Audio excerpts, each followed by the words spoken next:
John Thielen's Destination Fish is brought to you by Alumacraft Boats. That's how you want to start a day, right there. Huh? That's a good fish, huh? Look at that.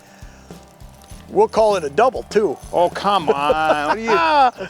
Oh, I got the wrong kind of fish again. Yep, I got another pike. Look at that. Well, let's get him out of the way. Yeah, we'll let him go on the other side of the boat. There we go. Awesome. Let you take care of that. Yeah, these are, spring crappies. They're just fun to catch. Yeah, they are. There's no doubt about it. You know, after a winter of chilly weather and fishing on the ice, man, you get to this time of the year and it's fun to be in the boat and fun to be just out catching those fish. That's awesome. Absolutely. All right. You know, the nice thing about this time of year, the water needs to be into that 60 degrees for these things to move in shallow. Mm-hmm. Well, we can be out in short sleeves or a light jacket. Right, yep. Well, and that's one of the things I'll tell you that really you need to keep in mind is I personally sometimes get really frustrated because I want so badly to go catch crappies right away in the spring because I want to get in the boat. But really you need that water temp to get into that high 50s, low 60s. So don't get frustrated if you're out fishing and you're thinking to yourself, man, why can't I catch them? Right. They're coming. It's just a question of time. You might be early. Yeah, you're just early. In fact, I'll tell you, I have fished a lot of spots already this spring where we've struggled, but it's just because the water's been too cold. Sure. Got one. Go. Oh boy, All right. I wonder if I'm gonna get to play today or not. I hope not. I wonder if there's a color thing to it because what you're catching and what I'm catching are two totally different animals. Well, and I just switched up, and that's the other thing. Don't be afraid to switch. Right. Between colors, sizes. Look at that. That's a big fish. I was in chartreuse. I switched to this pink one. Right. And I went a little bit smaller, and sometimes it's just little. Yep. Little moves. I got a friend that says it only takes one to spill the beans. So that's a good you looking keep catching fish. all the northerns you want. That's a good looking fish. There's lots of opportunities for this size. We're talking 12-inch crappies. They start to come in. Don't be afraid to go shallow. They're here. That's an awesome fish right there. Well, Charlie gets baited back up and I look to get into the game.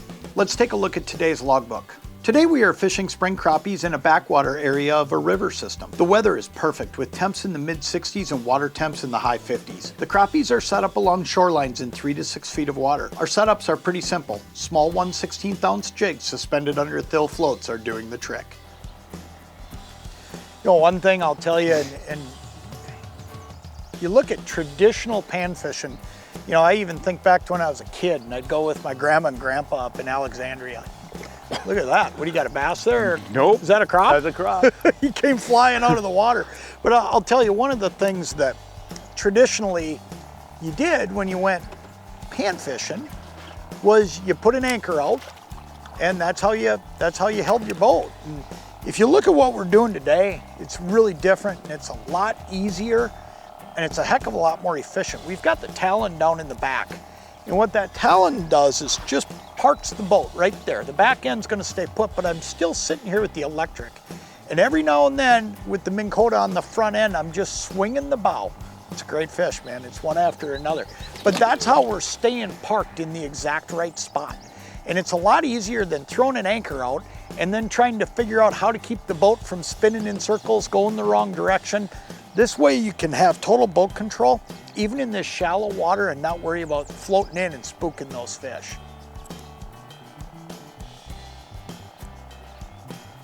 There he goes. All right. Got him that time. Got him that time, and it's the right kind, buddy.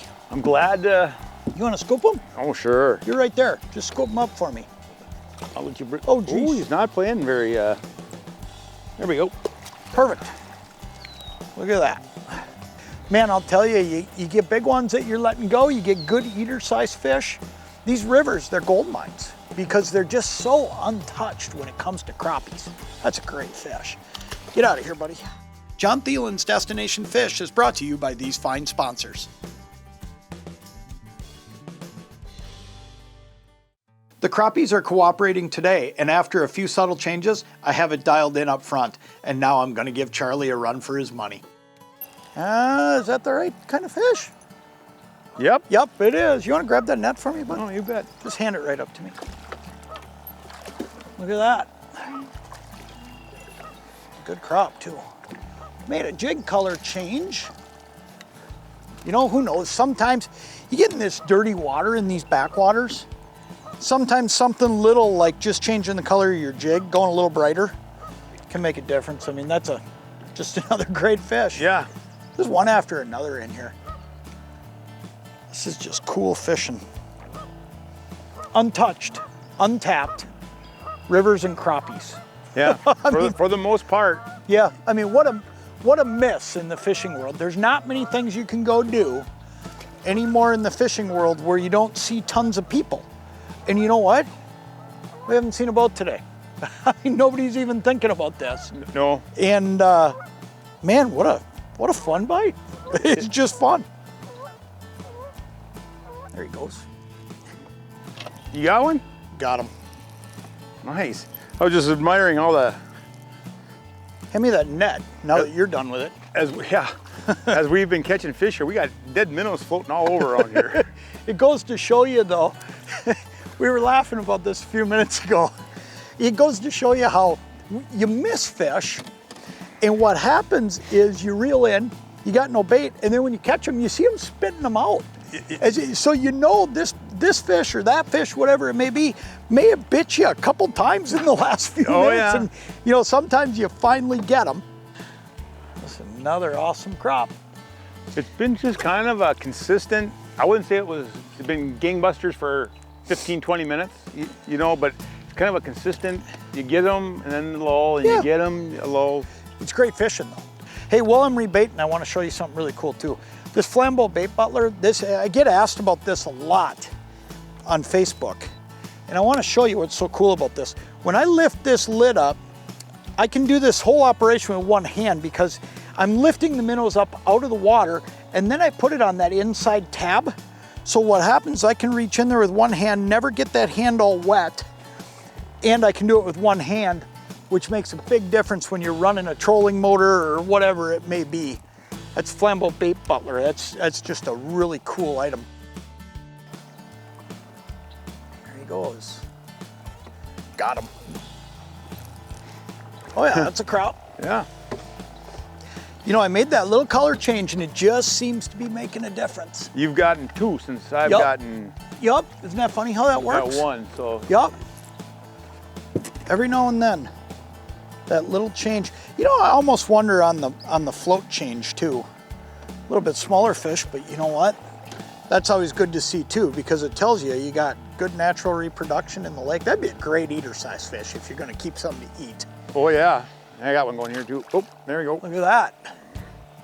It's almost like sometimes they'll just turn back on too. You know, you'll have those little lulls, and as badly as you feel like, oh man, we need to move, sometimes that can hurt you. What you really need to do is just kind of stay put, hang in there, because what's gonna happen eventually is they're gonna turn back on, and you look at that quick, boom, boom, boom. We've picked a few of them up. And I had just been saying, maybe we need to think about creeping along the shoreline and thinking about something else, but look at that, just that quick. Here we go Sometimes again. patience is the key. Sometimes it is, isn't it? Sometimes you just gotta enjoy your time watching a bobber because eventually that bite will start back up. I know.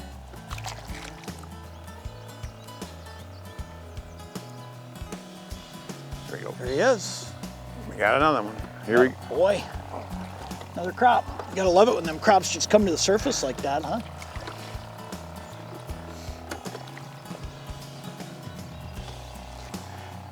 Why is it fun to watch a bobber?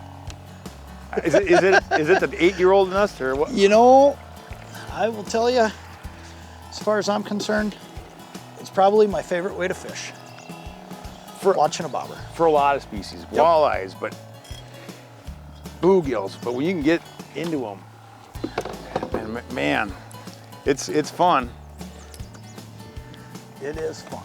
Little chunkers. John Thelen's Destination Fish has been brought to you by these great sponsors.